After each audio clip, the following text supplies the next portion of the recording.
That's what Evolve says. Evolve then demands $50 million in a reserve account to be filled within 2 days of the letter. They also notify Synapse that they're going to take $16 million from what is called the Synapse's fee account to hold it for end users, aka customers. Now understand, the fees, that just means the interest Synapse would have been paid on the cash they hold with Evolve. Synapse, of course, is a middleman, so a lot of that money they're going to make from interest is just passed on to fintechs like Yada, who then in turn passes it on to customers. So if Synapse is short 16 million, that means Yada and now a lot of people are short $16 million. Everyone's getting squeezed, but that's just the start of the problem. So you remember Synapse owes $50 million in the next 2 days. But when it comes due, Synapse gets a termination letter from Evolve, and then they send their own email. Now, before we open this, understand, customers had no idea that their money might not be fully funded at the bank and were never notified of these problems.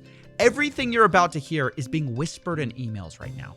And what is being said, like deliberate misstatements, factual realities, potential harm, these are white collar words for, hey, we think this is going to end a disaster and we think you did it. But of course, nobody knows that yet except for Synapse and Evolve. Synapse even seems to anticipate this would eventually go public because they write in their letter, "We do not expect this response will prompt significant change, but we hope it will correct the record and provide factual transparency to those who may read your letters." Like us, for example. They're anticipating outside parties we're going to come in and read all of these. Now, in here we find Synapse blaming the deficiency in the customer account on Evolve. They accuse Evolve of misappropriation of funds, a situation caused by Evolve itself. Synapse claims that 12 days prior, they had notified Evolve that Evolve was charging fees from customers' accounts that they shouldn't have. Basically, they were payment processor fees. The payment processor was called TabaPay, and this should not have been on the customer to pay it. According to Synapse, about $12 million in fees were charged to their customers.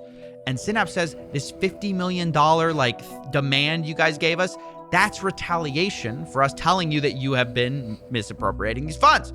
Synapse then also highlights a $13 million account analysis charge. So both sides are basically demanding tens of millions from each other. And we'll get to some concrete evidence in a moment, but I want to flag that for right now, Evolve, Synapse, the chilling realization is that whoever's right, this collapse began over a year ago. And more importantly, before the migration of funds out of Evolve Bank.